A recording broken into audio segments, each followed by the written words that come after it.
Ali, êtes-vous prêt? Des milliers de Français ont répondu oui au lancement fracassant de cette pilule pour maigrir qui s'est imposée sur le marché français. Plus d'un demi-million de boîtes ont été vendues en 2009 dans l'Hexagone, pays d'Europe où les femmes sont les plus minces. 44% des Français ont entendu parler de ce premier médicament pour maigrir, vendu sans ordonnance. Mais malgré ces chiffres vitrines, Ali n'est pas la panacée et son efficacité en perte de poids est conditionnée à des changements dans le mode de vie des utilisateurs, qui sont principalement des femmes. On peut dire que le bilan Ali pour l'année 2009 est un succès. Dans le contexte d'un régime alimentaire avec peu de graisse, des activités physiques, sur la même période, si au lieu de perdre 2 kilos, avec Ali, ça vous permet d'en perdre 3. Ali agit dans l'intestin pour limiter l'absorption des graisses ingérées.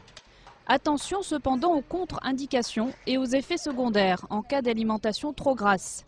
17% des patients l'ont ainsi mal utilisé en 2009 selon l'Agence française du médicament. L'efficacité de la pilule reste modeste en termes de perte de poids pour les personnes obèses, selon l'AFSAPS qui recommande vivement aux patients de consulter un médecin en cas de prise d'Ali.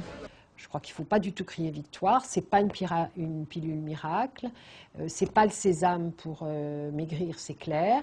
C'est un médicament qui a ses limites. Pour cette représentante d'une association de personnes obèses, Ali peut être efficace si on a quelques kilos à perdre, mais la pilule est un leurre dangereux pour les personnes très grosses. Nous ne poussons pas du tout les gens à maigrir parce que nous savons bien que malheureusement pour des personnes en grande obésité ça n'est probablement pas possible, c'est une maladie qui est irréversible à un certain stade et donc vouloir courir après une maigreur qui ne correspond pas du tout à leur état, ça risque de les mettre en danger. La prise de ce médicament entraîne un non-suivi médical pour les gens. C'est une facilité d'avaler quelque chose sans se préoccuper véritablement de son état de santé. Si une pilule résolvait ce genre de problème, il n'y aurait aucune personne en surpoids en France aujourd'hui.